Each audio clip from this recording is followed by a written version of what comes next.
Assalomu alaykum futbol ixlosmandlari, e'tiboringiz markazida futbol dunyosi hamda dunyo futbolida ro'y bergan eng so'nggi yangiliklar bilan O'zbek futboli kanali. Ayni paytda mana shu roligimizga like bosayotgan va kanalimizga obuna bo'layotgan barcha obunachilarimizga yana bir bor o'z minnatdorchiligimni bildirib qolaman. Ekran oldiga yaxshilab joylashib oling, like bosishni unutmang. Bugungi dasturimizni boshladik.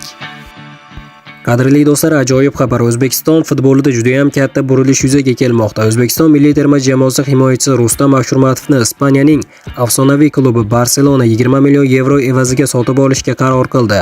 Agar bu transfer amalga oshsa, bu nafaqat Rustam Ashurmatovning faoliyatidagi, balki butun O'zbekiston futboli tarixidagi eng yirik transferlardan biri bo'ladi. Qadrli do'stlar, videoni oxirigacha tomosha qilsangiz, shaxsan Rustam Ashurmatovning o'zining intervyusini ham sizlarga eshittiraman. Keling, avvalo Rustam Ashurmatovning futbolchilik yo'liga nazar tashlaymiz. Rustam Ashurmatov 1996-yil 7-iyul kuni Qo'qon shahrida tavallud topgan. U markaziy himoyachi sifatida to'p suradi va o'zining jismoniy kuchi, havodagi kurashlaridagi ustunligi hamda sovuqqon o'yini bilan muxlislar e'tiborini qozongan. Rustam Ashurmatov faoliyati davomida o'zining mustahkam himoyasi, ikkinchi qavatdagi kurashlardagi ustunligi va maydondagi liderlik fazilatlari bilan muxlislar e'tiborini qozongan. U yillar davomida O'zbekiston terma jamoasining muhim futbolchilaridan biri bo'lib kelmoqda. Xabaringiz bor, bilasiz albatta, O'zbekiston futboli so'nggi yillarda katta taraqqiyot yo'lini bosib o'tdi. Terma jamoamiz tarixda ilk bor jahon chempionatiga yo'llanma oldi. Butun dunyo e'tiborini o'ziga qaratdi. Albatta, mag'lubiyatlar bo'lgan bo'lsa ham, ana shunday davrda o'zbek futbolchilariga Yevropaning top klublari qiziqish bildira boshladi.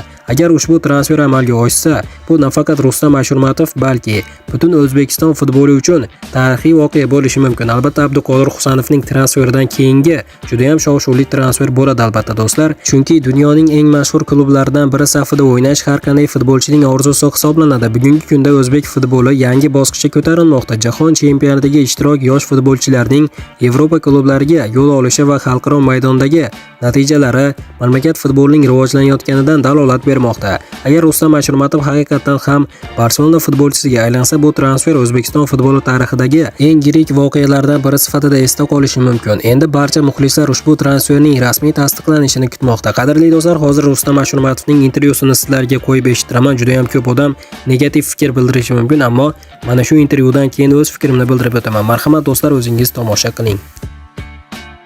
4 jamoadan aniq taklif tushdi o'zi, lekin hammasiga bir xil javob berdim. FIFAdan javob kelsin. Xo'p, o'zingiz endi u taklif boshqa, FIFA ruxsat bersa, o'zingiz qayerda davom ettirmoqchisiz? Baribir byudjetga ham qaraymiz. Xohlaymizmi yo'qmi? Byudjetga qarashga majburmiz. Chunki Erondagi holatda baribir u yoqdagi to'lovlar hammasi to'xtab qolgan. Baribir bu yoqda O'zbekistonda o'zimiz ishlarimiz bor, planlarimiz bor. Misol uchun keladigan joy bo'lmagandan keyin bu yoqdagi planlar ham to'xtab qoladi.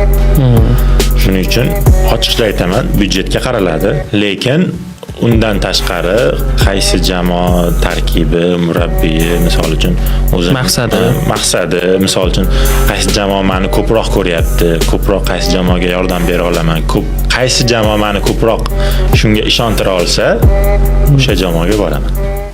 Qadrli do'stlar, hamyurtimiz Rustam Ashurmatovning intervyusini o'zingiz eshitdingiz. Hamyurtimizga 4 klubdan, top klubdan transfer qilinishi to'g'risida muzokaralar bo'layotgani haqida gapirdi. Aynan mana shu 4 jamoaning ichida Barselona bo'lishini kim ham o'ylabdi deysiz. Qadrli do'stlar, albatta endi so'nggi vaziyatlarni kutamiz. Nima bo'lganda ham hamma barcha ma'lumotlarni o'zbek futbolida kuzatib borishingiz mumkin.